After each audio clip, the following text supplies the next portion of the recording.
Hi, my name is Nathan. I go by Peteparker, and every week I do comic book reviews because that's the rule at my house. If I want to keep buying them, I gotta keep reviewing them. So, this is the review of Wolverine number 10, right here, written by Jason Aaron, and the art is newly done by Renato Guedes.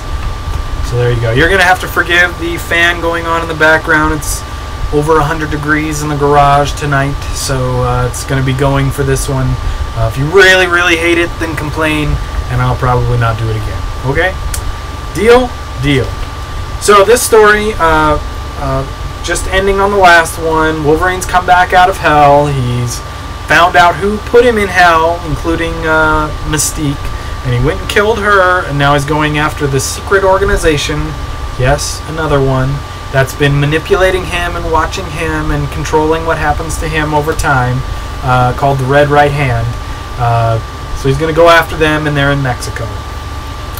So he makes a trip down to Mexico, and he kicks down the door, and this ape-looking dude shows up and says, "I'm going to kill you," and everybody else wants me to wait, you know, and let them kill you too, but I'm going to kill you myself.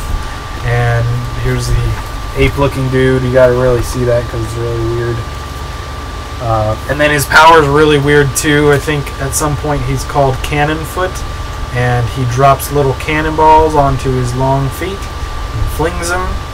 And at some point he hits one in Wolverine's face, and it sticks in his face here. Now, adamantium skull, right? Not like if you really got a cannonball stuck in your face right here, you would have a hell of a dent right there for a long time with the adamantium there. And hopefully it would be an adamantium cannonball if that were the case. So while they're fighting, you get a flashback of why the old dude that's in charge hates Wolverine. Basically, Wolverine came to the aid of some people back in the early 1900s or whatever, and ended up killing his father.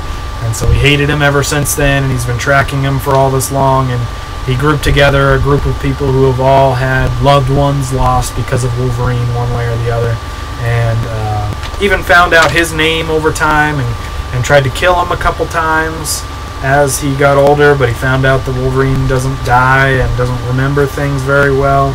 So they've been trying to plan out Wolverine's death for a long time, and this is the culmination of what they were trying, I guess. I guess they decided also that since he can't be killed, then they're going to make his life crappy in every other way possible, including sending him to hell, I guess. And then when he comes back, fighting him until he dies over and over. I think that's really the extent of the story. At the end, the Cannon Foot or whatever gets his feet cut off by Wolverine, of course, and then they send out this new chick who's licking her fingers with blood and has a weird mask. She's got zippers over her eyes and mouth and stuff. So that's about it. Then they have like the meeting of the Red Right Hand right here with Wolverine's picture in the back. So that's all it is. It's Wolverine confronting the Red Right Hand and fighting one guy, and we're getting a lot of backstory about who the main members, or at least the main two members of the Red Right Hand are. So there you go. What did I think about this story? Now, I love the art a lot in the last book, in number 9. I think it was Marco, I don't remember, but I really loved it. So I was totally expecting to jump into this book. It's going to be the same art. And again, the same thing happens to me. This happens to me all the time now. I get into a book, I really like the story generally, and I love the artist, and just when I'm really loving it, artist switches. So it's really tough to do that. It's really tough to take that on every book that's happened. Amazing Spider-Man that happened, the X-Men series that happened, and now the Wolverine series that happened. So I tried to get past that and just really read the story and try to enjoy it for what it is. I don't have a lot of investment in these secret organizations coming after Wolverine, because I just read a big story about that with, you know, his son and X-23 and whatever that guy's name was that got trapped in Cloak's Dark Dimension. So the idea of these organizations manipulating Wolverine and doing bad things to him, and it's him against the whole underground secret society, is really annoying kind of now. I don't need to read it anymore, I guess, at least for a little while. And then this Cannon Foot character is so weird that I couldn't really get into that whole fight, except for the fact that Wolverine cuts off parts of his body. So you get a little bit of interesting backstory about how this guy found out Wolverine's real name, like in the 20s or 40s or something, and tried to kill him a bunch of times, but it never took because Wolverine has a healing factor, and at the same time, Wolverine didn't know what his real name was, didn't know why he was being killed, so it was more complicated than it should have been, right? For that situation, anyway.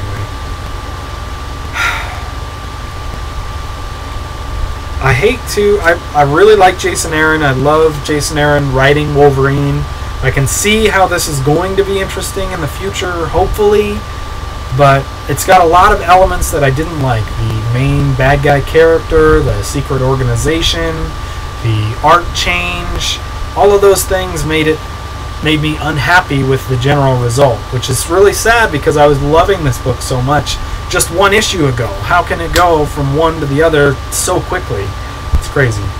So I'm going to have to give this a 3 out of 5. It was okay. It wasn't bad. It wasn't good.